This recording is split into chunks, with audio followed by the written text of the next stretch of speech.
0.1% of people or 0.01% of people who apply to Amazon actually get hired. So you have to really, I'm only saying this, I'm not saying this to brag or anything. It's something to be proud of, though. You need to prepare. Like, you need to make this your full-time job to prepare for that interview. Yes. It's hardcore, and they don't play around.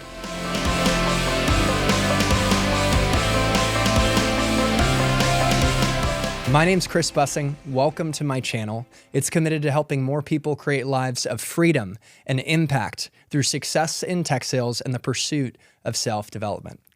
We've got a great guest today, George Totolos. I wanted to say that right. He's a Greek tech sales god. I'm just playing around. And we're going to talk about his journey into tech sales.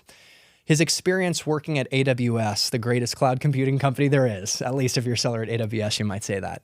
How he got in, what it was like actually working there and selling cloud computing, and also his launch into entrepreneurship, which is his most exciting chapter yet. If you guys enjoy this conversation, make sure to hit the like button and share the conversation with more people who could benefit from the message. With that, let's dive into it. George, thanks for being here, man. How's life these days? What are you excited about? It's phenomenal. Speaking of AWS, this is my first week have quit that Plot job. twist. Plot twist. We'll talk more about that later, but tell us, just pique our curiosity a bit. Yeah, so the next chapter right now that I'm scheming toward is actually opening my own psilocybin retreat in Colorado. But in the interim, the plan is to, stretch my savings a little bit further and have some more runway, spend the next 3 months in Greece with my grandparents and half of my family there. I'm living in their apartment, and if I'm going to be broke, might as well be broke in paradise. Oh my gosh. That's the current plan, and that's probably going to come into fruition within the next month and a half. Kind of sad you're leaving, going to Greece, but now I have a friend to visit over there and you'll be back. Tell us about Greece. What makes it a really special place? And I know Greece is a country and maybe you have experience with a specific city, but tell us all about it. Sure. Yeah, so I'm half Greek on my father's side, and you can actually trace my bloodline on 23andMe all the way back to this one specific island called Kefalonia, and that's where a lot of my family still lives today. And so my grandfather tells me, don't talk to the girls there because they all could be my cousin. And so, oh my God, but picture a very rural island where it's agriculture, tourism, goats. It's not the big raging Mykonos that you might have heard of other islands, right? It's much more remote. Historically, it's been really quiet, not a lot of activity. Now it's starting to be built up. But the thing about Greece that's different, at least culturally, that I appreciate versus the States is, it's an old adage, but, maybe here people tend to live to work. In Greece, they absolutely work to live. And what I mean by that is it's guaranteed that you're going to take a siesta or a mid-afternoon nap. People there, they move slower, they talk slower, they focus more on having their friends, and they eat good food, and they just know how to live, man. And for example, my grandfather right now is 90. And you wouldn't think he's any older than 70. Wow. And I attribute that entirely to the good food, good sun, good culture, and good friends, which in the States, it's a little bit harder to make those things happen. If you want to eat good, you're spending your whole paycheck at Whole Foods, for example, right? So that's a little bit of it. But Kefalonia itself, beautiful island, beautiful beaches, and I don't want anybody to hear this so they don't overrun it. But that's going to be the next 3 months staying there. So check out Kefalonia. Did I say it right? Yep. Mykonos sounds fun. You'll party, but it sounds like Kefalonia is like actually a gorgeous, authentic place. You mentioned working to live rather than living to work. And it's not a coincidence that in Greece, there's such a high concentration of centenarians, people that live to 100 years old, and the blue zones that did a study of the highest concentrations of centenarians. Not like I'm an expert on this, but I saw a documentary on Netflix. A blue zone. Yeah. It's a blue zone. So before we dive into your tech sales journey and everything, I think you already hit on it, but would you say it was just like the focus on an authentic relationships, eating good food? Like, what are there any other pieces of the formula that you want to highlight that like makes them? Well, for me specifically, I mean, it's deeply ingrained into my bloodline and lineage. So there's something to be said about kind of looking back to move forward is maybe one way to look at it. So for me, for example, this is just subjective, but every time I go, my grandfather takes me to this graveyard where I'm George III, right? But usually they do George Andrew in terms of the names. So I can see like we have the grave of George the First, like the original George the First from God, like it's probably my great great great great great great grandfather. You know, so a part of it is just kind of being close to where I'm from, and really it's just the quality of life there it's hard to beat. So you've launched into entrepreneurship, and you have a strategy to get it off the ground, and spending some time in Kefalonia, Greece is a part of that strategy. We'll get more to that to wrap up the conversation, but let's bring it back and talk about how you ended up getting into technology sales. Sure. Everyone has a different path, and I know there's insights in your journey. So how did you even end up in technology sales? Yeah, so historically, I've always been a mega nerd, is probably the way to put it. Grew up on Star Trek: The Next Generation. My father's a hardware engineer, and I've been programming computers since I was 14, actually taking full-on courses. Oh, it was always building computers. Was never enough to play a video game. I had to crack open the code and mod the game and build my own missions. And so my whole track, I always wanted to be a software engineer since I was 14, working in Silicon Valley. And I graduated from the University of Pittsburgh with a computer science degree. I was on the track. But it was halfway through college where I had an internship in my field, right? Historically, I was just doing odd jobs. But I worked at a naval defense contractor, and on paper, it sounded great. I was going to write code for nuclear reacting cooler pumps for naval submarines. Sounded badass. That sounds pretty badass. How old was I? To a 20-year-old kid. Yeah. Right? Nothing could beat it. And so got to the internship, and ultimately what it was is this windowless cubicle office with some other intern that I really didn't get along with. And it was this routine of clocking in at 8 a.m. every day, clocking out at 4 p.m. every day, just to stare at a screen. And I was going a little crazy in the sense that when I came home after that internship every day, I was more exhausted than when I came home when I used to work at a construction company when I was 18. And I'm like, well, I'm not exerting any more physical energy for sure, sitting on my ass all day. And that started to flip the bit for me where, oh, maybe I'm extroverted. Maybe it's the camaraderie and working with people that recharges my batteries. And this kind of isolation style way of programming, and I'm not saying this is how all software engineering jobs are. It was this particular internship. But it opened my eyes to a personality trait about myself that I hadn't otherwise discovered, right, at 20 years old. And I had this big curiosity and actually this almost existential crisis that's like, oh, this dream that I've had for all these years, is it bullshit? Like, do I even want to do this? And the male equivalent of fucking I'm going to be a stripper is fucking I'm going to join the military. And so I started talking to recruiters at the Navy, at the Marines, at the Army, and I was one signature away from just enlisting in the Marines. It would have been, would have graduated college and then gone as an officer. And then I paused, I held off, I had a gut feeling, and I started doing some research. And I was like, is there a way that I can marry my nerdiness and my extroversion? And that's when I started looking around on the internet, and I discovered technical sales. It's, you can go to different companies, you can talk to people and learn about their technologies and experience a variety of different technology in a short span of time and not be stuck in an office. And so that really kicked off the journey, and I've been following that path for the last 8 or so years. One of the best answers to how did you get into tech sales I've ever heard. It was so thoughtful, and you discovered something about yourself that I'm actually really extroverted. And you found a path to marry your nerdiness with your extroversion. That's such a good way to put it. So maybe someone out in the audience will have an aha moment after hearing your story and say, that's me, and that could change your life. So I love that, man. Now, let's talk concretely about where you started in tech sales. What was the company? And it's helpful for our audience to understand a little bit in terms of how you even got the role, because that's a topic of interest. People want to know how to get the foot in the door. So what was the company? And then I'll ask you more questions to kind of probe on the journey in. Sure. So the first company was Intel, and it was a very specific division within Intel called the Programmable Solutions Group, which about a year prior used to be another company called Altera.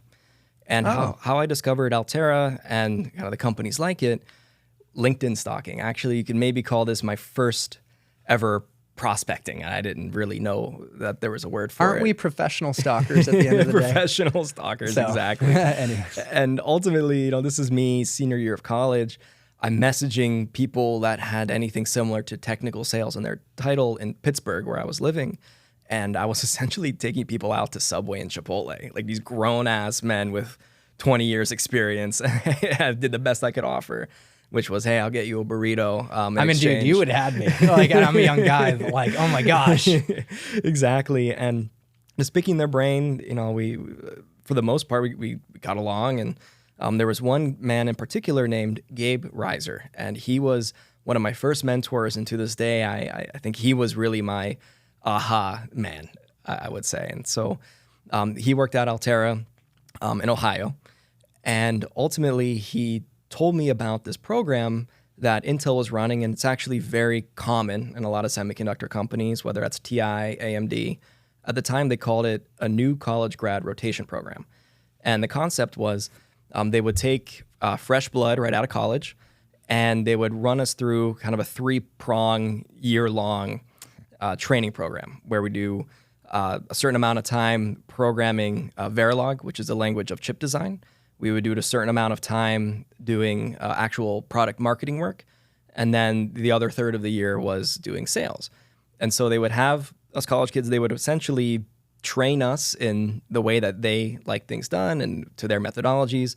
And then after this program is over, you choose one of those 3 tracks and they send you off to a different state to do it. And so, I started programming computer chips, right? Something I had never done in college. It's a whole different way of thinking. I did the marketing, I did the sales, and it was the sales that ultimately resonated with me because guess what? I wasn't stuck in the office. And that seemed to be a recurring theme.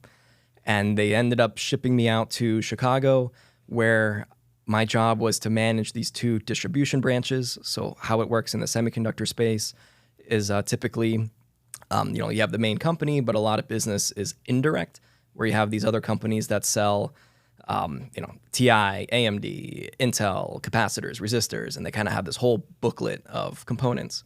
And so I was the Altera rep for a distribution company at Intel, if that makes any sense. And so these companies, are they resellers? Is that the term? Or you could think of it VARs? as a reseller. They're a broker where they can buy or a customer can buy your product through this channel partner. Is that? But correct me if I'm wrong, by the way, because I don't know if the audience knows, but I'm at a cloud reseller and cloud consultancy where you could buy AWS through us and get savings, and where we can help implement technology. And so I just like to double click sometimes on different concepts for people who are new to the industry. So what type of, you're a channel like liaison for what type of partner? In this context, to relate it to cloud technology, the closest thing would be a reseller. Okay. Think of it like for the way that Intel had it set up, and I don't know if this is universal across other semiconductor companies, but it was pretty common where for kind of the long tail of business, the business that Intel didn't want to take direct, they hired this other company who had their own engineering talent, and we call them solution architects in the cloud world. We called them field application engineers in the semiconductor world. And then they had their own sellers as well. And so I was more of the liaison between what we called the factory, Intel headquarters, and the distribution partners. And so the distribution partner in this case was called Arrow Electronics, but there are more. Cool. And so think of it, it was my first start, right? They didn't give me the big kahunas of our business, right? They gave me kind of that long tail of kind of higher quantity of lower volume engagements. So in that role, did you find some wins or like lessons learned from your experience selling for that company? Any like initial sales aha moments? Yeah, it was interesting. The first time that I realized the importance of relationships was there, and it wasn't actually directly in the sales part. It was building a relationship with that distribution partner. And what I mean is essentially a week before I had joined, imagine the way that these distribution partners get paid is they get a percent margin on whatever they sell. And the FPGA was the name of the semiconductor that we worked with. And it was so complex that it was the highest margin product on their line to encourage them to sell it because it was such a pain in the ass. And I think they cut it from like 50% to like 25%, right? They used to and Intel had just acquired Altera, and they were worried about them dropping part of the business just to go all in on data center. So I walked into a completely trashed relationship with the distribution partner, and I managed 2 different states. And for me, being a 22-year-old, know nothing out of college, and I'm working with everybody's at least twice my age, right? How do I build trust? How do I prove my worth? Because I'm starting out with absolutely not just zero value, negative value, because I'm working at the company that took away all of their commission. Wow. Right? And Yeah. And now this young gun comes in that they're like, oh, who's this guy? Like, so you had a Exactly. lot stacked against you. For sure. And I mean, from a tactical perspective, what I did is just a lot of in-person meetings, a lot of in-person trainings.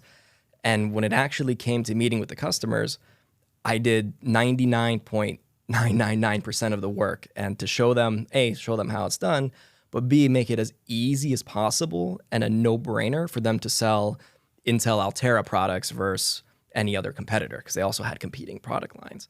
And so ultimately what that boiled down to is I had lunch and dinner with these folks at least once a quarter, built that relationship, made sure that they're always full of steak every time I met with them. And any customer meeting, I probably went above and beyond, maybe more than was even necessary, but to really prepare, understand the customer's business, have the presentation, know preemptively where the chip would fit into their circuit board. I would be the one on the whiteboard drawing the designs of the architecture, and all the Aero rep had to do was just exist and see it done. And then ultimately over time, that trust was built, and then they were doing it on their own, and I could scale myself that way. But that probably took at least half a year. Other ahas.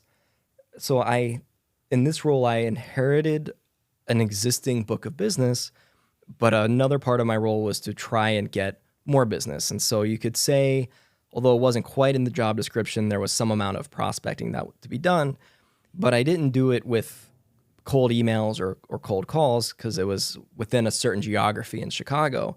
And so I would attend a lot of trade shows. That was kind of the face of the Chicago business for new customers. And there was a few startup incubators in Chicago as well. So imagine just like a building full of potential prospects and building their own circuits for something. Actually, if you've seen those goofy videos of people riding their suitcase in the airport where the suitcase is on a remote controller, like that was built at MHub, which is the incubator in Chicago.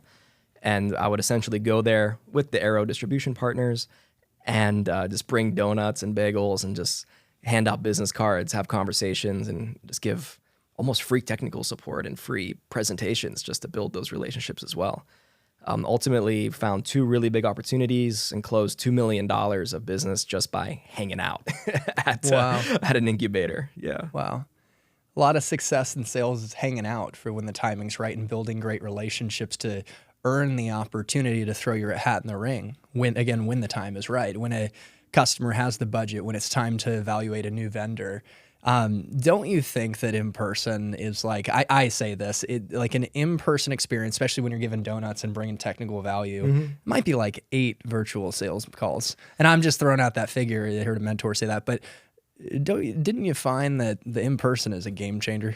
Everything that I did at Intel was in person. Yeah, it was a game changer in terms of speeding up the quality of the relationship. Yeah. But it is a double-edged sword in that if you're not driving everywhere, you can get a lot more quantity. But to your point, is one in person worth 8 virtual meetings? It depends, right? You can definitely you can have a lot more throughput if it's all virtual, but the quality with in person is a lot better and it's more fun. Yes, It's a lot more and fun. you might just get a customer that turns into a best friend. Like I have a CTO that is in Austin, and maybe you'll meet him sometime because he's just an awesome guy.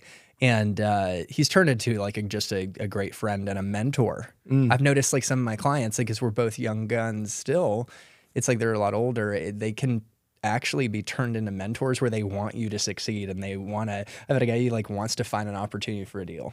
Like, did you? This is a little tangent. I had some other questions. There's a lot of insight in your experience here that you're describing, and we will get to AWS guys. Right? I was looking at you, but guys.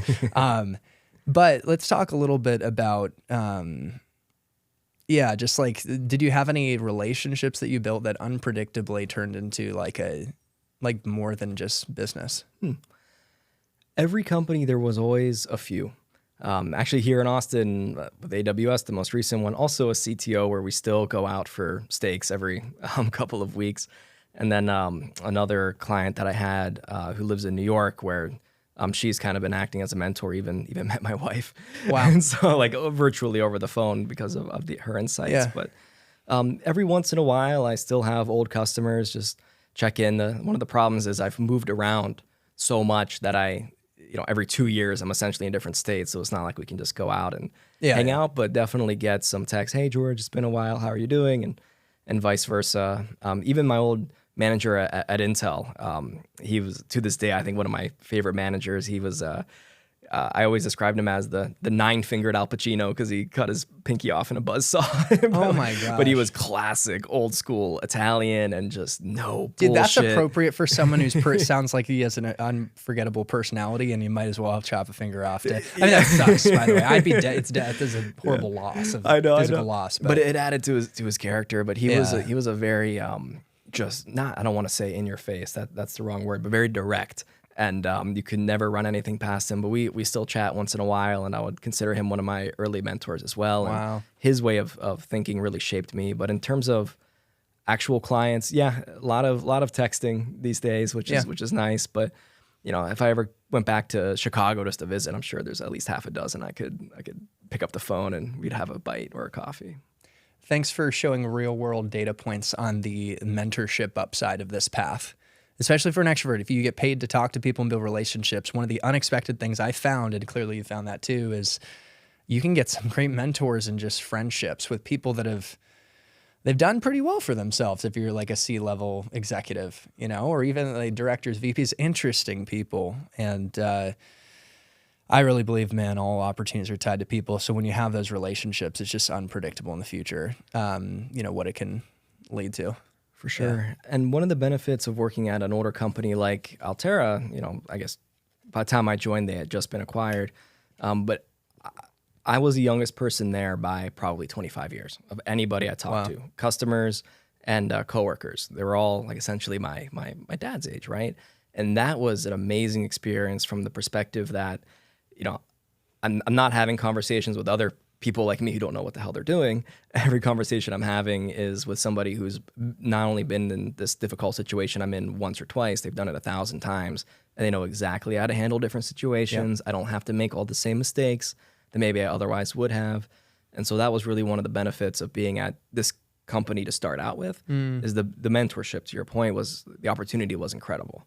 And so, as I got older and kind of deeper into the tech sales, and it really enabled me and empowered me to ultimately go to startups where there was zero business existing, and I can leverage all of those thoughts, ideas, and best practices and bring them to brand new companies. And then I could be the mentor at that point. So that was really cool. That was a really cool shift that I think otherwise wouldn't have happened if I didn't start at Intel. So you had an opportunity to be at a mature company and learn from people that were so seasoned. Exactly. And they say the best artists steal, right? Especially in sales, you don't have to reinvent the wheel. And this topic comes up a lot in these conversations with people that have been successful on this path like yourself. I just want to validate, is that what you're saying you did? You kind of like robbed him blind, my friend. Let me steal your tricks. I robbed him blind. Yeah, right? Like, and you just kind of, would you... let's talk a little bit about the tactics. That sounds manipulative, but like concrete things you can do to build like a mentor relationship, and like what types of questions you ask. I'll throw one out like, oh, how do you pitch this solution? And like you kind of steal what works. So what did it look like to actually concretely build some of these like mentorship relationships when you're the newbie? Yeah, I've heard some advice out there just to straight up ask people, will you be my mentor? Maybe that works. It's not the approach that I took. For me, it was just, since for the most part, I was like their kid's age. So I just kind of took that role of like, hey, how would you do this? How would you do that? Yeah. Like almost as if, like they were a family, and it really was a really close-knit group at this little office of people who had been there for decades. And so it almost, it's cheesy. Oh, we're a family here. It genuinely felt like it. And so there was really no barriers. There was really nobody that would brush me off or anything. It's just for me, when I showed how bad I wanted it, and I showed how bad I was trying to do well in my job, I think maybe it reminded them of when they were my age, just starting out, and they kind of had, they could see that light in my eye and the eagerness and the ambition, and I think they just wanted to help fuel that fire just from a place of kindness, right? There was nothing really formal about it. It was just building the relationships, but looking at my coworkers as the trusted advisor, or even my manager as my trusted advisor, and they knew that would translate into winning business and make everybody in the team look good, right? If all of us have better numbers, and so nothing too formal there. It was like sales. You can you got to sell your brand internally as well, and so it's all. If you do it right, it should be fluid and natural and shouldn't appear forced, They saw your passion, that you really wanted it. And when people see that, they want to help out. And I think like with mentors, we give them an opportunity to actually make a contribution to someone. And I believe that. Like, people want to make a difference. And it's obviously helpful when you implement something your mentor says and then you succeed and then celebrate that with them. Were you like I'm putting words in your mouth because I do this, but like, were you like a squeaky wheel with like, I'm sure as you succeeded, they probably really appreciated that, knowing they played a part in it. Oh, for sure. Yeah. It seemed like a lot of the wins were collective. And I think actually you bring up a good point. One of the things that I don't know if I read this or I figured it out, but early on in my career, I started to take blame for failures and give credit for successes elsewhere. Right? So smart, man. Yeah, it helped me a lot, especially at that younger age, just starting out. So anytime, let's say I had a really successful deal, I'll say, I'm like, I just introduced the customer. It was really so-and-so's idea for me that I implemented. And so they really saw, I'm not just listening and nodding my head. I'm implementing, executing, and giving them credit. Right. And so that was something that accelerated, at least from a mentorship perspective, helped a lot. And I think from a life perspective, that absolutely was useful. It's such a good insight right there, and a great example of how to, show your mentor you're taking it serious and show them, give them credit. Now, you take ownership for mistakes or failures. Talk about that, because to me, I had an aha there, and I'm like, hell yeah, this makes sense. But why is that important? Yeah, so this is something I learned from a book I saw on your desk, Extreme Ownership by Jocko Willing. Yeah. But yeah, the philosophy behind it is, if anything goes wrong, whether it's your fault or not, but if you had some interaction with it, just take the blame. And it's one of these things where you'll be much more, and I'll speak from personal experience. It seems to always be the case that you get a lot more respect. If you just eagerly take the blame, like even if a customer, I'm trying to think of an example here. I don't have one off the top of my head, but generally, even if you didn't do the the mistake, it seems to be that people respect at least that you're taking ownership for the team, and at least you're getting the mistake off the backs of your colleagues. Yeah, there was there's a deal I'm working on right now, and we're putting together a statement of work to deliver a project that'll say it's going to be this many weeks and this cost, and the cloud provider I partner with needs the SOW to go up the chain for their approvals, and we need this statement of work, right? And there's a whole process on the back end where my solution architect puts it together, but then he needs to submit it to our VP of Finance and Operations for approvals. And the cloud provider I work with they're like, get us the SOW yesterday, it's Friday. And what I didn't realize is my solution architect didn't submit a draft in our system, so the VP of Finance, let's say, could view it. And the VP of Finance is in 13 meetings a day, and he's so busy. So he's like, dude, I can't get to this. And I realized, even though it was my SA's responsibility to submit the draft and it was ready earlier in the week, I take ownership that I could have reminded him. I could have guided him or told him what to do. So, I mean, that might have sounded like a convoluted example, but that's an example of because we had a delay on getting the statement of work to the people we needed to get it to. And I say, it's my fault. I could have reminded David. I could have said, David didn't submit it earlier with enough lead time. Yeah. But I say it's my fault as a leader. That's the perfect example. And one of the ways I almost look at it is if your food comes out wrong at the restaurant, people aren't running into the back kitchen and yelling at the chef. It's the waiter that gets most of the blow. And that's just, for better or worse, that's just one of our roles as a salesperson, is to be able to take the blows as they come. And that's how you develop that thick skin. And, we had talked about before, a lot of these skills that you learn in sales all translate to the real world, right? And so, yeah, I think that you had the perfect example. Dude, isn't sales like accountability and ownership training? It's sure. like you carry a bag, you need to hit a number. Yeah. And if you don't deliver, even you could be the most talented, great person, you're gonna be on your way out. Investors can look and see, like, they don't care if Chris Bussey is the most talented, whatever. I'll just use myself an example. It's like, if the numbers aren't there, it just is what it is. And one lesson in sales I've been thinking about with myself and talking with Trent Dressel, who's a good friend. And I don't know if you know Trent, but he's got some great content, and the audience, of course, will know Trent. And we kind of spoke to each other, and like, we're all replaceable. And there's nothing wrong with that. There's like, it's good to have that humility. And then ultimately we're accountable. You got to get the result regardless of a tough economic climate, which we could say it is. And this scenario outside our control, it's like, you got to get results. So anyways, just a little bit of a diatribe on accountability training that Tech Sales provides. Absolutely. So yeah, man, let's talk about journey from your current company to AWS. Is going to be fun. We're going to talk about the principles and how you got in the door and what it's like to actually sell cloud computing at the best, cloud company really in the world. But walk us through the next companies you were at up to AWS, and I'll give you of course, the creative liberty to choose what you want to highlight. Of course, we want to learn a bit from your insights and hard-earned wisdom. So take it away on that part of your journey. Of course. So yeah, Intel, it was great to work at. I loved my manager, loved my colleagues, but there was one little problem, is a lot of the technology companies I was talking to, honestly, were kind of boring. And what I mean by that is, this day I'm going to a company that does industrial printers. I'm going to this company that, reads automotive data out of the serial bus. Like, kind of, it's nothing very exciting. And it wasn't until I went to Tyco. They do about 50% of the cameras in the States.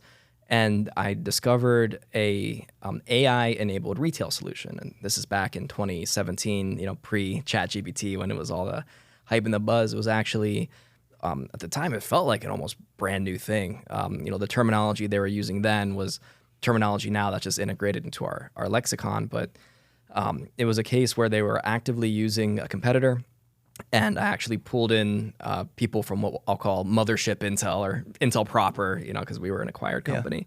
And we ended up doing demos and video surveillance. And I remember the VP of engineering told me he wanted to do this for retail analytics, to do essentially heat maps of people's paths and try to optimize the store. And he wanted to see the bulge of the people's wallets as they walked in. That was his joke. My first exposure to AI, essentially, and won the deal and loved every step of that process. And it lit a fire in me that was stronger than just going to do an industrial printer. I was like, oh, this is some Terminator level cutting edge technology. That's my 22-year-old brain talking. And I planted the seed, at least, where it's like, okay, what if I had a job in semiconductors, but focused on this kind of technology, this new AI thing? And right place at the right time. One of my old coworkers from Intel, he ran their autonomous driving business unit. He essentially called me a few weeks after I closed that deal, had no idea I did it, and said, hey, George, I joined a startup called Horizon Robotics. We're an entirely Chinese company based in Beijing. We need an American person to cover this hemisphere. Do you want to do it? And, I asked more about what they're doing, and essentially they were building vision perception systems for self-driving cars. And what a hell of an opportunity, right? And that's a lot of responsibility, especially, where at Intel I had maybe, 1/1000th of the amount of business, and I would essentially be building a brand new business from scratch for an international company, and they were going to make me the face of the company in the U.S. and Canada. And so essentially put in my 2-week notice. Didn't really know what I was going to get into. I didn't know much about kind of how they work from a cultural perspective in China, keep in mind this at this point is probably 2019, 1 year before COVID, right? So I didn't know that was coming. And Donald Trump was president. There was a lot of fear about him, completely cutting off trade with China. By the time I joined, there was a 25% tariff on China. And so from my perspective, it was almost the worst place at the worst time. But the things that we were able to accomplish there were incredible. And to put it into context at how young this company was, is there was about 1,000 people in Beijing, and that was part of a little office in Cupertino. So I moved back from Chicago to California, and it was a small R&D branch. And when I walked in, there was just this big rugged metal box sitting on my desk with my name written on a note card on it. And I was asking around, hey, what am I supposed to do? This is my first day at the job. And one of the engineers looked at me and said, I don't know, maybe unscrew that box and figure out what they're making. And so my introduction to the job was unscrewing a box, opening it up, looking at the components and figuring out, what does this company even do? Because all the training was in Chinese. All the presentations were in Chinese. There was no onboarding. My manager lived in China, and so it was essentially for 2.5 years, I worked at this company where I did all the marketing. I did all of the demand generation. I went to trade shows. I pretty much closed the deals, serviced the deals. I was in the back of these cars, wiring up these systems, doing demos. Wow. I had to do everything. And the really cool part about this job in particular is I actually got to go to China for a month for my onboarding. And you may have heard of the 996 culture in China, where you work 9 a.m. to 9 p.m. 6 days a week. That's a normal Chinese tech company. This was a Chinese startup. And so I wish it was 996. I mean, it was like 10 a.m. to 2 a.m., like 7 days a week. You go to China, there's mattresses under the cubicles, and you walk in, people are sleeping there, and you have 15 minutes to eat. And even at 2 a.m. when you're leaving the company, there's so much traffic from taxis. Wow. So it was a hell of an experience. It's a whole different culture. And no wonder they, they're the other like big information giant when it comes to countries, along with the U.S. And they're doing a lot with AI and data. And you know much better than me, dude. I have such superficial understanding, but I'm not surprised with that level of work ethic. Like, now, is it as good for your well-being as over in Greece? That's a whole different ballgame, right? You see what a dynamic difference in cultures there. But no wonder they do have a decent enough economy. They work hard. Well, they're running to catch up, and at some point, I think they're. So at the time, I was competing against NVIDIA, right? Like the 1,000-pound gorilla in the room who had 99% of the autonomous driving market share, and here we are, this Chinese company that the U.S. government doesn't even want to win a deal in the U.S. So we had to do a lot of things really. We couldn't really advertise what we were doing in these kind of situations, but a lot of that, at least the work hours and the culture, translated to the U.S. because I have my customer meetings in my daytime, and then all the meetings with the headquarters I had to do in the evening. And I, so for 2.5 years did that. And, and at that company, it was an incredible opportunity where I never would have been able to do this at Intel, where I actually was able to invent and define the processes on how to sell these things. Because the way that you sell something in China is a lot different than in the US. And like a small, silly example is like they gave me some presentation material, and I was able to Google Translate it and re-architect it. But their whole presentations are, our great leader, the CEO, and all the presentation is about the leader and with very little about the technology, except for Uber does it this way. Waymo does it, the big self-driving car companies in the US, they just name drop them and say, we're doing it like them. This is our essentially knockoff product. And so it's a whole different thing where you go to the US and they're saying, okay, well, how is this the most cutting edge product that ever existed? And the answer is it wasn't. We did not have the most cutting edge product, but what we did have is there was no other company in the world, in my opinion, that would have given the love and attention that we were able to give to our customers.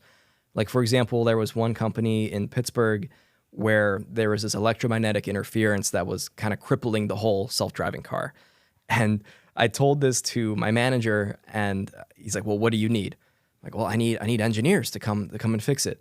The next day, off the plane comes 10 people from China with copper wrap, rubber wire. They had 3D printed some different kinds of screws, anything that may have influenced the interference of the car. And we went to Pittsburgh, where the company was located. And there's 10 of us and engineers and me, right, the salesperson. We're unscrewing these boxes. We're wrapping them in copper foil, cutting our fingers, bleeding in the cars. Like the amount of effort and the urgency that this company had was, I mean, only in China, right? It was this kind of Oh my gosh. this kind of situation. And so I think from that experience, I learned a lot about being creative. And it's like, well, if you had, the way I always describe it to my customers is, you know, this entity is in the U.S. I'm in the U.S. Because they were always kind of worried about the political situation. I'm like, but just imagine I have an army in China just ready at our disposal to make whatever you need to happen. And if this isn't the best technology, it'll definitely be the best support you've ever had in your life. Wow. And so that's how we were able to really win the deals that we won. It wasn't because the technology was better by any means. It was because we could give way more love and affection to our customers than NVIDIA could ever even dream of. And so that was kind of the lesson learned at Horizon Robotics. Talk about an insight in how a smaller fry can compete with the biggest of the biggest when you show the customer more love and a higher level of service. I really believe that, I'm going to pull this out of my you-know-what, but I think 60% of the buying decision for executives is based on the sales experience. I swear I saw it at a Google Cloud sales kickoff, maybe from the Challenger or something. I believe it. But it's I would like, say it's maybe even higher, yeah, honestly, yeah. from my experience, because even at Intel proper, right, was the leader of chips, but Altera, the subsidiary there, was definitely not. Like in my first career, I was working at a company that was in second place and flipping from a competitor. And at Horizon, we're in absolute last place in the States, you know, versus these other semiconductor players. And so, I mean, I think when we lost deals, it was genuine because it wasn't a good technology fit. But when we won deals, it wasn't because we were the best technology, right? It was because we could support. And like a good example is there was this electric vehicle company in Los Angeles, right? One of the startups, like a Tesla, but at a smaller scale. And for example, NVIDIA was looking at the time at these startups as kind of high-risk companies where we could put a lot of energy into it, but we'd rather focus on like General Motors and Chevrolet and these companies where we know there's going to be a super high volume of cars. Yeah. And so that was really my foot in the door, was smaller scale, higher tech startups that could have just dissolved, right? But I think we were so damn hungry for business, we didn't care. And especially me, as the only seller in the States, I didn't really have a choice. I had to go to whoever would talk to me. And so there was a period of time where I pretty much lived in LA 50% of the time, just like work in their office, and I would pull in the engineers and we would essentially augment their team for no money. These are not, we're not selling engineering hours here. We're selling computer chips, and for free, just for a chance to actually get something in production. There's another situation where we pretty much had 10 engineers from China living on site, working with their engineers. And it got to the point over a few months where we realized, we would walk past the security guards and they think we work here. Like that was the level that we got to. And it's a whole different situation when, it's one thing to sit across from a customer. It's another thing to sit next to them and to work on it together and to, but that takes time, right? It takes time, it takes energy, and you can't do that with every single customer because it's just too much time. But if you have for the big dogs, like the make or break your number situations, I mean, that's how you win, right? In my opinion, is make them think that they work at your company. And that's always been my motto. That's how you win the monster deals, the life-changing deals, is getting to a point where you're at the same side of the table exactly as your customer. So I love how you put that. Make it get to a point where they think you work at their company. That was my secret weapon. Didn't you have like I don't know, did you say at least X million? Was it like a $20 million deal? Didn't you close like the largest deal in your company's history? Yeah. So actually, that same company where they thought we worked there, it was a we ended up did ultimately charge for engineering hours because we had to build a whole circuit board. So it was $4 million of engineering hours and $40 million worth of kind of production contract for when they release the cars. And now actually they're going to put one of them on the moon in a couple of years. And that's our chip in there. That's incredible, man. Yeah. And so it wasn't just the biggest deal in the company. I mean, it was the first time in history that Chinese silicon was in a U.S. vehicle that had just never been done. And so there was a lot of challenges where, like we were kind of inventing things as we went. There was no procedure and there was no process, even down to, I mean, we were getting into the weeds of, oh, they want to use this camera, but we need to talk to this other company to get this different sensor, and we have to train the data in China but on the US. I mean, it was very complex, and that deal probably took a year and a half to actually close on paper, and then to actually build a car takes another 3, 4, 5 years, right? Wow. So the sales cycles in semiconductors are generally a couple of years. In the automotive industry, it's several years.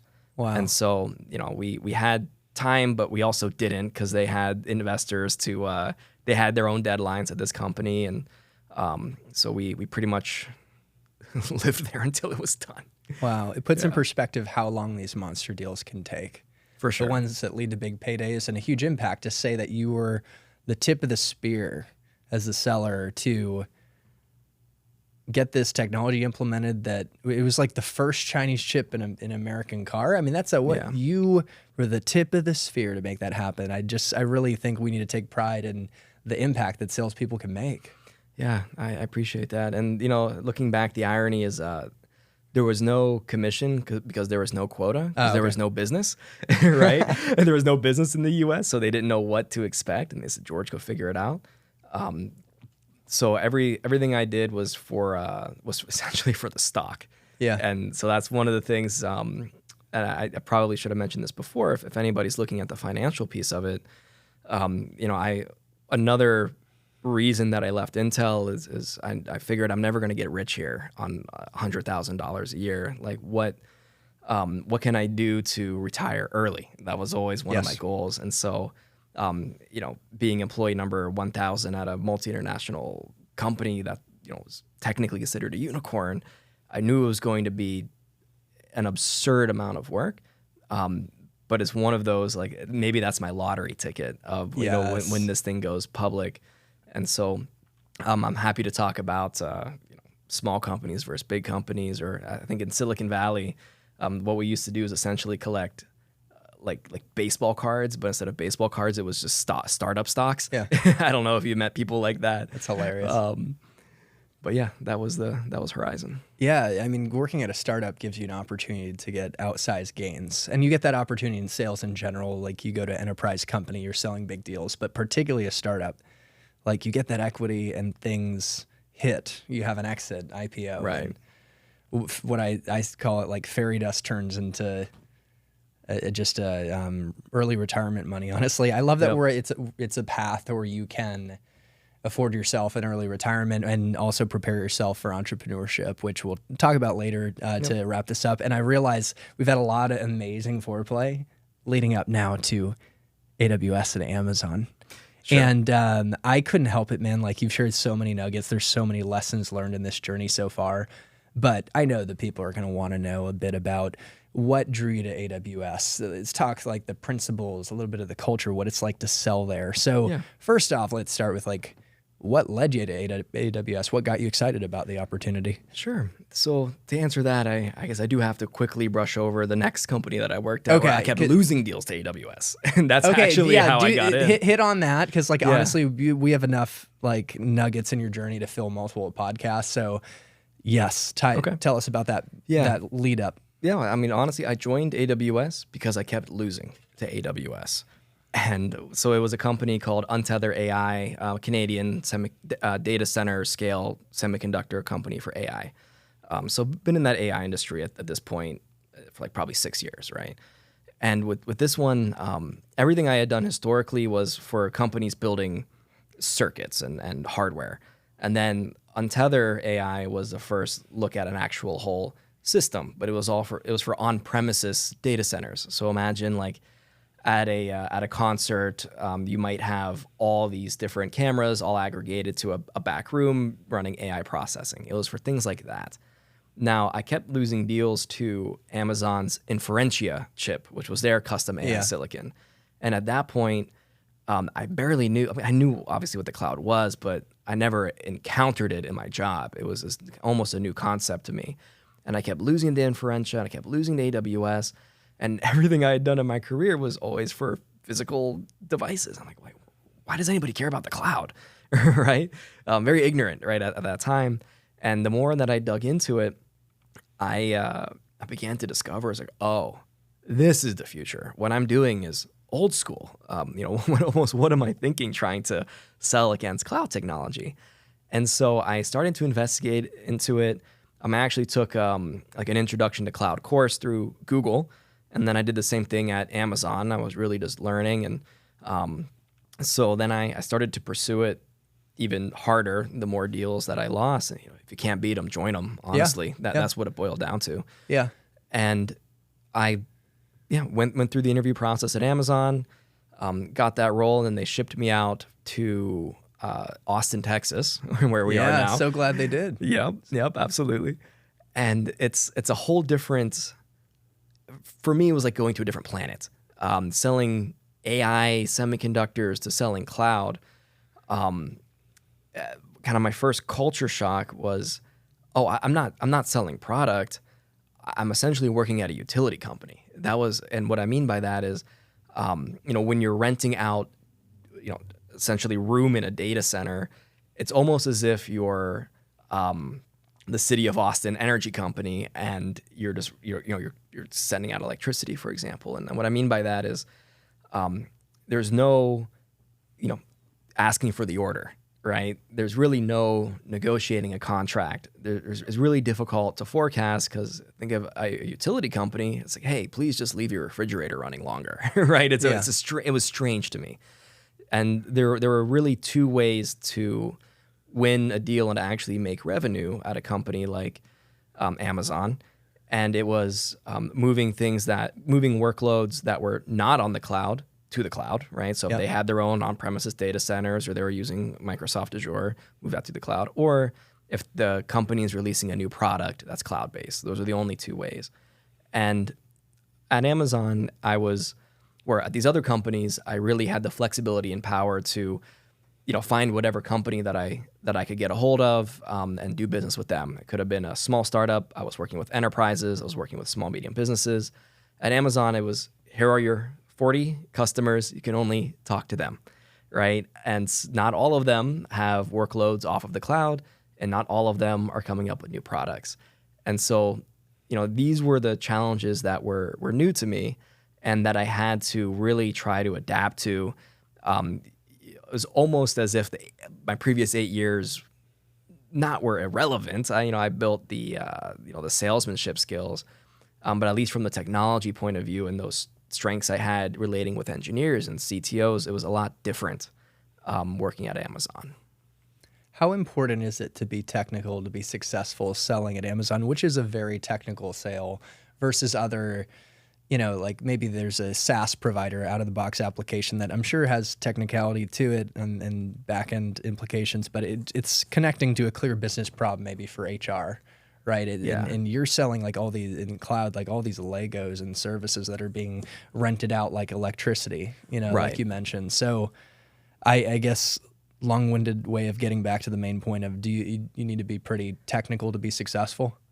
Actually, it's funny. I've never worked at a SaaS company, but I would say AWS was the least technical company that I worked for, like by a long shot. Like it was. Oh. I mean, it was almost like I didn't even need an engineering degree, because like back at Intel, they would look at me. They didn't expressly say this, but it was heavily implied. Like, oh, your computer science degree is essentially pathetic. We hire electrical engineers. It's computer science is too. Are you even technical, right? And we're doing programming, right? And like a salesperson needed to be able to program. Every other company that I worked at, we're working. My job was to work with architects and draw diagrams, and I'm, we're doing calculations to try to make sure the transceivers are in the right spots and things like that's how we sold at the other companies. At Amazon, like you just kind of got to know what these things do. You don't really need to know what's under the hood. And so for me, my default, literally, and like if you think about the Chinese company where I'm literally unscrewing boxes to know what's going on under the hood, at Amazon, there was a sense that it was almost a waste of time. Like the conversations were much more business level and executive level than I was previously used to. And so that was more of an adaptation where at Intel and the other startups, the executives just weren't able to really understand the technology. I mean, of course, we're working with CTOs, but it was rare that you're talking to the CFO, for example, about how to, why this computer chip is better than that computer chip. But at Amazon, it was like their entire business would theoretically be running on that cloud. And so you are having those CFO conversations, and you are having those CEO conversations. Not that I wasn't talking to C-suites before, but it's a different way of talking. It's definitely more, almost more ethereal, if that's the right way to put it, more abstracted. Everything was abstracted. It's more business than bits, bytes, and wires. So it's more of a business level conversation, solution selling. So you're talking to like a CFO or a CEO, and are you talking about like what do they care about? It's here's the like the total cost of ownership over 3 years is actually less on cloud than on premise, and here's the return on investment of the let's look at you launching this new product, how much expected revenue is going to come from it, and like creating like ROI that way. Like what did they care about, and what did those high level business value conversations look like? Yeah, in my subjective experience, what I found is customers think they cared most about the money. How much money am I going to save moving to cloud? When the reality was there's a lot more to it, right? It's how often will my systems go down, right? If it's in an on-premises server, somebody could trip over a wire and you'll lose tens of thousands of dollars a second, right? These are some examples that they teach us, right? How can we enable your engineers to build features quicker? It's hard to measure that quantitatively, right? But if it takes your engineer 3 months to order a new component for their data center and try to rapidly prototype something in the cloud, you can snap your fingers and you can build it, right? And so there's a lot of other factors, the security, what's your risk of being hacked and being a victim of a ransomware attack. So in the cloud, what the customer thought that they cared about the most, especially some of these older companies that have been around for a couple of decades, there was a lot more conversation that they didn't even know they needed to have, kind of surrounding the cloud. And I know you're super familiar with this in your line of work too. But I feel like every conversation started with, how can we lower our AWS bill? And then always ended with, and great, these are all the new features we're going to rapidly prototype and implement for our customers to increase our revenue instead of trying to cut costs. Yeah. And so those were the most successful conversations. You're so right. And thank you for showing us the reality of like what these types of business conversations look like. You threw in concrete examples. Saving time to stand up a new product is like critical. Otherwise you're delaying revenue. Or you might even miss on a deal because you took too long. And so it's not just saving the developers time, but it can actually be tied to like revenue, and those growth-oriented conversations I think are the most powerful. So I'd like to shift to a question that's going to be very valuable for the audience. If someone's new coming into your role and you're like an account executive at AWS in a specific subset of the broader AWS business, you had 40 accounts, how would you recommend they hit the ground running in the role if they're coming in your shoes? As like fresh out of college? So I would say, to give the audience context, George was at an account executive role, so they probably wouldn't be fresh out of college. Like they're probably further down in their career, and so let's just assume they had enough experience to get an AE role at AWS. Mm-hmm. So it's kind of like not even day in the life of the AE, but like what does it take strategically? What does it take to succeed? So like maybe you get your territory. Do you build like, first of all, like prioritize your accounts? Like, I'm getting a little technical here, but like, say I you're see. starting, if you were still there and we got to next year, you get your new book of business. How do you approach it? Right. So I do things a little scrappier maybe Yeah. than what's Okay. really acceptable at Amazon, but I don't work there anymore, so I'm happy to share.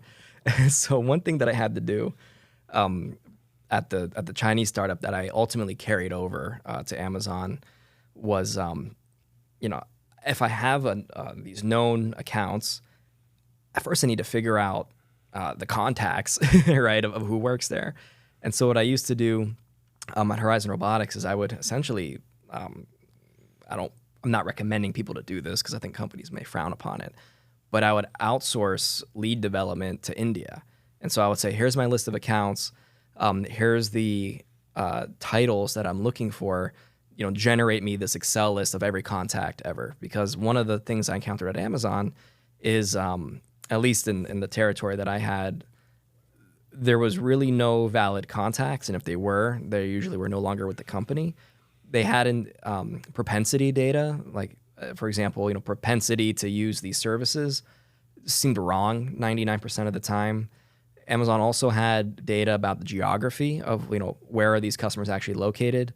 Most of the time that was wrong as well, and so I quickly realized, at least in my patch, I could absolutely not depend on any of the data that was in the system, so I had to generate my own. And by the way, it's amazing. And even the biggest companies in the world and best companies in the world, like there's data quality issues. I ran into this at Google. That's a data company. It organizes the world's information and makes it universally accessible and useful. It was super ironic. It's actually rough. And so, but the point, that's a lesson I learned is like, it just double clicking what you said is like, validate your data. Don't just because and that goes into ownership and accountability, like I guess ownership, right? Like take ownership to validate the data. Because I've seen it with like SDRs I work with that called a company an ed tech company because they had data that said a company was an ed tech and they didn't like double check, and then that actually pissed off the customer and led them to like say, don't contact us.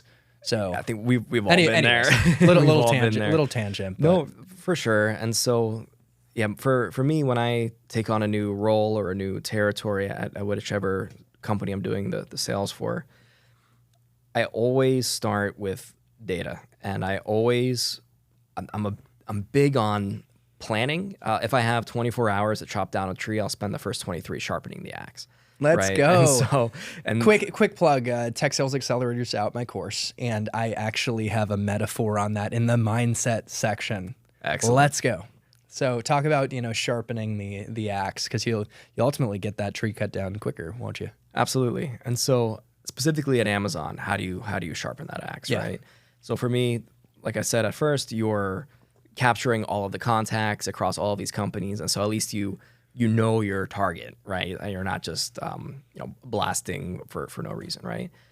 And actually, what I found, I tried so many different ways to get introductions into those companies, because the funny thing is they're already using AWS, but there's so much turnover in account managers that every 4 months they have a new representative, and some of them just spam the shit out of these customers. Some of them never talk to the customers, and by the time maybe one account manager builds a relationship, they move on. Either they're promoted or they quit. And so typically I'm inheriting accounts where they're like, you're my 6th account manager this year.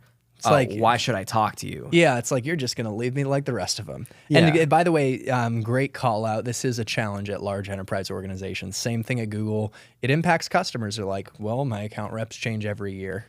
So, there's some, not that we need to go into a rabbit hole on that topic, but it's just a kind of a little pain point, Yeah, and sometimes it's not even the fault of the company. It's just, tech moves quick, and people leave. People go on maternity leave, paternity leave. I mean, all kinds of things happen, and they all usually happen at once. It seems to be the theme. So I tried all kinds of different ways to try to prove my value up front and get these introduction meetings and almost fight against the damage done by my predecessors. What ultimately worked is a 1-line email that I just blasted out. I mail merged, and I'm a big believer in automation and automate what you can automate. That doesn't take a lot of brain power. And so I would essentially mail merge, with just across hundreds of people, right? and just say every day I would have it send another one. I found that if I blasted it to a company all at once, it would get flagged as spam, and you would actually usually get in trouble. So different contacts at the same company on different days, not all at once. Exactly. So not all the contacts at a company. So it was the same day. One contact at each company every day. Yeah. And so I had it set on an automated timer and scheduling. I like that. Yeah. So I would be prospecting without me actually prospecting. And it was a one-line email saying, I'm your account manager at AWS. Are you the correct contact I should reach out to? ? And Oh my gosh, 90% of so, and before, keep in mind, right? I'm sending paragraphs, and this is something about the Amazon culture is it's a very much a writing culture. Yeah. And I think a lot of people at Amazon forget that other companies are not, and that executives probably stop reading after the first couple of words because they're so damn busy, right? And so, the previous messages were paragraphs of, we will give you, X amount of funding if you have these kind of programs, and hey, here's this, free that, please, I beg you to talk to me, right? And it was really just, hey, this is who I am. Are you the right person to talk to? And 90% of the time, if they weren't, they would just lead me to who is. But it's an easy, like you're reducing the friction to responding. It's so easy to respond to, and it's you're yes or like, no, or talk to this. You're person. like someone who's a lost puppy trying to find directions, and people want to help. So Exactly. it's like, dude, there is a lot of brilliance in that simplicity right there, man. Yeah, and what's really funny is it was almost Amazon, even though they were using the cloud, it was one of the harder companies to. It's weird to call it prospecting because they were already using the cloud, and you could argue that their entire business wouldn't survive without AWS because that's where all of their systems are. That's where all their products are hosted. But it was a situation where, my internet runs on AT&T and I can't work without it. But if I get a phone call from AT&T, I'm not super excited to pick up the phone. Most of the time, a barrier was that these customers didn't know the value that an account manager can add. And I don't just mean value in terms of, let's look at some funding programs. I mean the value of, hey, you're trying to migrate a workload, or hey, you're trying to build something from scratch. Well, we have people who have done this 40,000 times, and we develop the best practices. You have these no-cost resources that actually help you get from point A to point B way faster and way more efficiently. But the customers just don't know this because a lot of times, I think previous folks just spammed them. Right? And they don't really see the value. And so those were the barriers to overcome, at least in the beginning stages, right? You inherit a new territory. It's figuring out who to talk to across these customers, getting the right contacts, reaching out to them. And now you're beginning, at least for me, right? I'm beginning to get the ball rolling. And so that's kind of how I got a faster start. And then from there, you brought up a good point, right? Like prioritizing your accounts. I found another thing was, at Amazon, they were looking at data to say, the customer grew this much over the last year, prioritize that account. Yeah. The complete opposite of my experience was true. It was the customers, because a lot of times, they'd be growing last year and then they're flat this year. And it's because they migrated a data center. Maybe there's not a lot more opportunity. If anything, the opportunity is to make them more efficient and lower the revenue, right? And so I found that it was the most successful deals that I had, or the biggest that I had. I'll give one example. Let's say the way that they differentiated who owned what account was the amount of monthly recurring revenue that a company would spend on Amazon. And so I had customers spending between $10,000 and $100,000 a month typically. Yeah. And it was the customers on the lowest end of that spectrum, because usually they had like a small R&D team evaluating AWS. And in the previous role at Amazon, it was customers spending between $1,000 and $10,000 a month. Even bigger opportunities there, right? Because the less they're spending usually means they're just experimenting, at least in my subjective experience. Wow. And so I closed a $3 million migration deal with a customer that was spending $3,000 a month with us. And it was because they weren't growing, it's because they were kind of like, they had these kind of spiky workloads with $3,000 a month, like on average.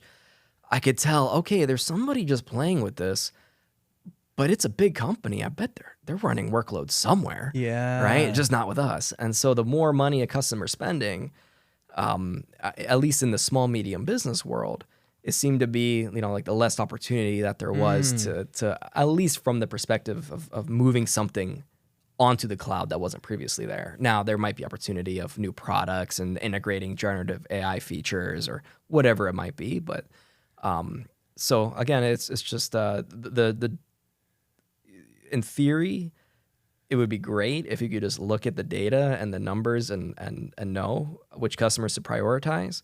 But I never ultimately prioritized the customer until I talked to them and knew what was going on. There was no way to preemptively, for me to accurately decide what customers were my tier 1s, tier 2s, tier 3s until I had a conversation. Because the highest spending account might say, nope, we're only going to cost optimize. The lowest spending account might just not be doing anything. Or they might say, yeah, we have this massive data center over in Utah and we want to get rid of it, right? You never know.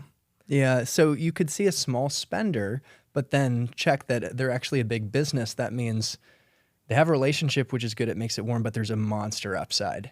And so you're able to sniff that out. And the ones that are, spending a lot and growing a lot, such a great point. It's almost counterintuitive, but they're not the best ones to focus on because they also, like in the cloud world, realize we can optimize our spend. Or maybe they moved everything and there's no more to move. Or again, they could, now we're not running this efficiently. Let's optimize. And I noticed there's been a great optimization with AWS customers more broadly, that especially in the technology sector, like software companies that spike up and then they optimize. They will grow long-term for sure. Right. So that's an interesting thing that you revealed is if you're in the cloud world and they're a monster spender that spiked, you need to talk to them, but they might not actually be the highest potential going forward. Well said. Yeah, so, exactly. Hey, we've gone over, but I do have a few more questions that I wanted to ask you if you're cool with that. Yeah, of course. Okay, cool. Any other nuggets on once you get the momentum ball rolling to within the context of your role that you had at AWS, later stages of closing a deal and bringing a deal to completion, any final nuggets on did you have to win over different stakeholders? Did you have to do formal presentations? Just giving the audience a look under the hood on later stages for sure of deals. So there, I mentioned, I alluded to a little bit before, but if you're selling products or you're selling engineering hours, usually there's a moment where you quote unquote close a deal. You sign a purchase order, you sign a statement of work. There is no signing anything at AWS. You're essentially asking the customer to go into their account and just click a button and spin something up. And so it's I actually almost missed that asking for the order there's situation, right? There's something about that. There's that you can sleep easy that night because you did it, or you just have nightmares because you didn't. But at least With the cloud business, it was more verbal. It was more verbal commitments. So it was almost hard to differentiate. Okay, the deal is won, but ultimately, what it boiled down to convince a customer, let's say, to move from one competitor to AWS or to move from an on-premises server or data center onto AWS, most of the time it was finding a specific pain point, or you're fortunate and the customer's at a point where they can renew their lease for a data center, or they can migrate to the cloud and manage it that way. And so I would say the biggest deal that I won at AWS, it was a financial CRM company, and they had massive data centers kind of spread throughout America, and also they had one in their facility in Dallas. And every time they wanted to sell their software, it was a SaaS company. Every time they wanted to sell their software, their customer, which was usually a bank or a hedge fund, would have to buy a little server and deploy the software that way. And so their barrier to a sale was relatively high because it required the customer to do extra steps and to buy extra hardware. Yes. And so, boom, there's the pain point. And so what folks are able to do when you have a pain point is, not nail it in, the customer already knows, but give them a very clear, concise path to alleviate it.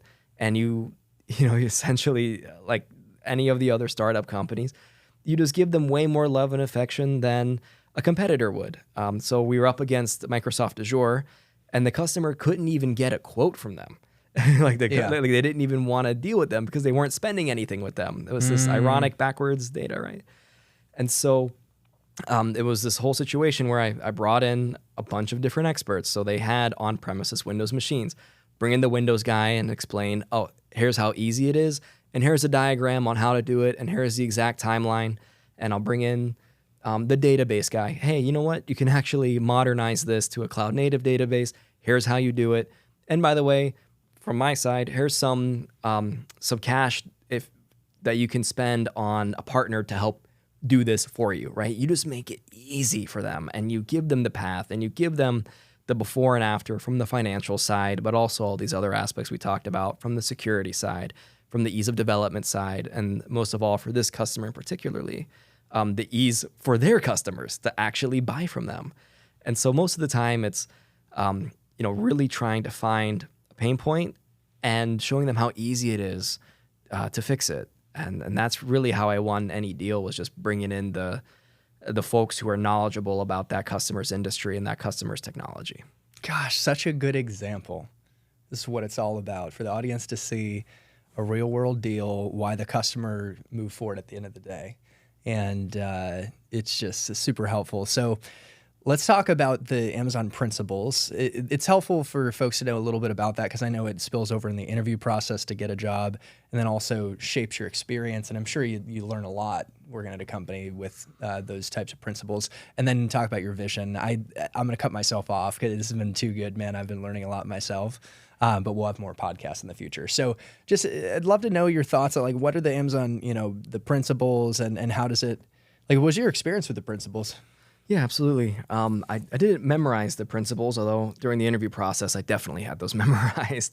But when Amazon talks about leadership principles, it's different than most companies where you might get, a welcome to so-and-so company, here's what we stand by. These leadership principles are not just some quotes that are posted on a wall. They actually eat and breathe these principles. And for example, it's take ownership actually is one of them.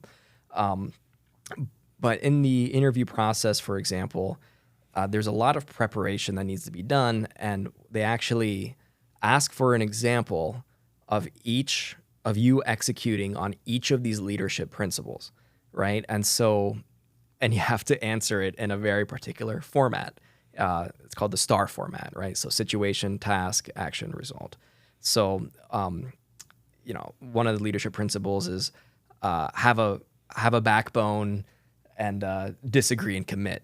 Yeah. Which really just means, make it clear and explain why you might disagree with something maybe that your manager says, but commit to doing it anyway. And so they'll say, give me a situation where you disagreed with your manager, and how did you navigate it? And they want to see how you communicated it and how you did what you had to do anyways, instead of going behind their back and doing something else. Interesting. Right? So these are the kind of, you have to have those leadership principles understood, and it took me probably 14 hours to prepare for the interview, and a multi-page document where I just put all of my thoughts on paper and tried to absorb and remember all of these stories, because essentially it's just an exercise in storytelling, and it actually translates to another peculiarity about Amazon. Is, I mentioned, it's a big writing culture, which I think a lot of people who have been in tech, they know this. For me, it was a little bit frustrating where if my main mission is to make revenue for the company, I ultimately spent a lot of time on these side quests where I'm writing reports, but it's not just writing a report. It's like you're getting graded on the grammar. Like it's almost wow. It's almost strange. Like you're back in college, but they're aware of it, and it's something that you know what you're getting into when you join. Like it's nothing to complain about, but it's something interesting to keep in mind. As the bigger a company gets, I always figure that the more bureaucracy is just added on top of it. And Amazon had an interesting bureaucracy where there was just a lot of writing involved and a lot of reporting, but it wasn't just about conveying the information. It was like you're getting graded on punctuation. That's hilarious. So I thought that was funny. I actually love writing. So to me, I'm like, I wonder if I'm like too meticulous with details. And in fact, you're right. It's that success in sales isn't really about that, but it just, I like that you called out like a peculiarity or something very distinct about the Amazon culture. Yeah. I mean, I was neutral to it, but I never understood why. So, but I know I think Jeff Bezos had a podcast with Lex Friedman recently where he actually goes into it in depth, Yeah. which is pretty cool. And he's a smart guy. Yeah, he's super smart. He's No, done decent. there's something to it. He's kind of but wealthy. But yeah, kind of successful. So a takeaway is that for people trying to get in the AWS as an SDR or AE, learn those principles like the back of your hand, study them, and then write in a document your stories and tell them in the STAR framework. If AWS or Amazon tells you to do the STAR framework, you're going to do it, right? Exactly. And practice. And the interviews are really a lesson in storytelling. Like, is there anything you want to riff on top of the interviewing topic? Because I think we'll wrap up there and then talk about your vision. But I am interested in the typical process, like of stages, like how many overall rounds. But anything else you want to add on interviewing? No, I can talk about that process. So, actually, during this interview process, and I'll go into the details of how it's broken apart. But they say for any one position, they can expect at least 1,000 applicants, and of those 1,000 applicants, 100 will talk to a recruiter, and of those 100, 5 will be selected to actually go through interviews, and of those 5, 1 will be hired. So out of 1,000 applicants, or maybe the number was even higher, but it was the statistic they told us is that 0.1% of people, or 0.01% of people who apply to Amazon actually get hired. So you have to really. I'm only saying this I'm not saying this to brag or anything. It's something to be proud of, though. You need to prepare. Like, you need to make this your full-time job to prepare for that interview. Yes, it's hardcore, and they don't play around. And so the first call. So assuming that you catch the attention of a recruiter, right? Some of that's just luck. Some of that you can try to network on LinkedIn. For me, honestly, it seemed like luck. I just kept applying because I really wanted it. I was applying to Google. I was applying to Amazon. Talked to recruiters at both. I actually preferred the role at Amazon more, so I took that direction. The Google one was more of a solution architect role. Yeah. And so it's an initial conversation with the recruiter. They do a quick validation. And then it's another conversation with, in theory, who would be your hiring manager, although my hiring manager wasn't hired yet. And so that's hilarious. It was funny, yeah. So it was, oh my gosh. Yeah. And so it was somebody else on a different sales manager. Yeah. And then he gave me the green light. And then you go through a 5 or 6 round interview process that's usually it's back to back to back. You can take bathroom breaks, obviously, and then each one is asking questions, and you have to figure out which leadership principle that they're alluding to, and they're each asking you a couple questions about different ones, and you have to have this bulletproof story, but every story has to have some quantitative data where you actually have to have numbers behind everything you say. It's not, I won a deal. It was a $2 million deal that took this many months, that involved this many people from this many different roles, from this many states, from this many, everything has to be numbers, statistics. And if you don't have that answer up front, they'll keep digging and they'll keep digging and they'll keep digging until they pull these numbers out of you. Yeah. And so that was interesting. In previous jobs I have now, in sales are always going to ask quotas and numbers, but how many people are on the team? What percentage of deals did the competitor win, right? Like, it's very, very, very particular. And so it's really important to have to be as prepared as you possibly can, because you're competing against like another 1,000 people, right? Unbelievable. So it takes this extra effort. And so yeah, I made that my full-time job to prepare for that interview. I took a whole course in cloud from Amazon. Actually also took a whole course from Google as part of the preparation process. And yeah, I probably created a 20-page document with different stories and memorized it. That's how I did it. Amazing. A great example of preparing and approaching interviews with surgical precision. That's what's needed to be, getting into the best companies in the world and the most competitive. So congratulations in the sense that, like, I just have a lot of respect for it, that you got into a company like that. But hey, now you're going all in on yourself, which I'm excited to round out the conversation talking about that. It's exciting stuff. So what was your thought process that led to you going all in? Like, was there, how did you think about making that decision? Ooh, that's a good point. So I guess one one context is over the last 2 years, I've been traveling to twice, 2 different times to South America to participate in these ayahuasca ceremonies, and it's difficult to have such an experience. And I can go into any amount of depth that you want into that, but it's a long story. Yeah, we'll do that for the next one. Yeah, and so, but to come back from this kind of very ritualistic, raw journey into your subconscious, and then to come right back into a corporate world, it's very jarring. But in these ceremonies, really, it's a conversation with your subconscious and your conscious, and it's that DMT highway that we can talk about in a later date. But in none of these situations did I come back, did I wake up from an experience and say, wow, I can't wait to go back and sell some cloud. It wasn't, I realized I'm like, it's something that I'm doing like I want to make money and survive, but it's a situation where I'll be happy when I can retire. I'll be happy when I don't have to do this anymore. I'll be happy when I don't have to answer to anybody. I'll be happy when I'm my own boss. And it's delayed gratification obviously is important, but after 8 years or so in the industry, like, okay, I got, at least from a knowledge perspective, I probably know business better than the average person you might see on the street, right? Who's not in such a role. I came back from Ecuador a couple of months ago, and I figured, well,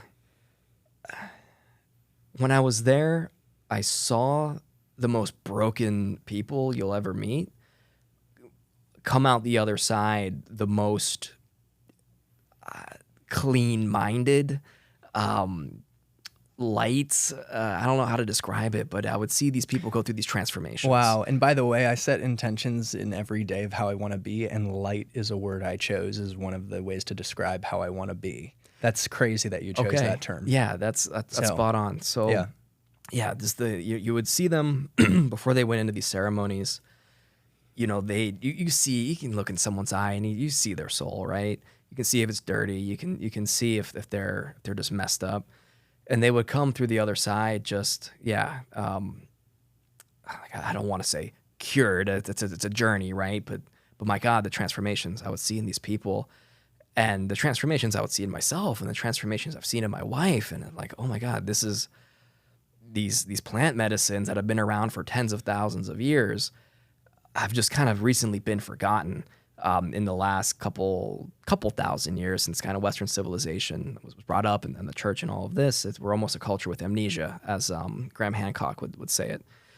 And so ultimately what I decided is to quit everything and try to build a psilocybin retreat in Colorado, because they just recently passed a bill to legalize natural medicine retreats by the end of this year. And so I essentially left my position at Amazon. I'm cruising on savings and loans to essentially put this gamble on myself and to say, okay, what could I accomplish if I had 4 or 5 months to build and execute something like this? Yeah. Right. And it's something where I had been complaining to my wife, to my friends, to my coworkers, that it's like, do I really want to just sell technology for my whole life? Like it's cool. I mean, there's definitely worse jobs. It's a good job. It's a good field, but I didn't wake up super hyped about it.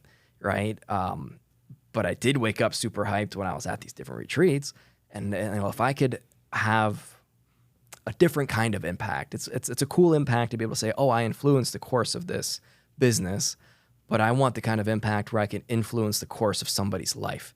And not to say that I'm a shaman or anything like that, but what I'm trying to do is build the facilities and the infrastructure and the legal backing behind a retreat center where people will come, and the target audience is the people that we talk with the most, which is high-level business executives.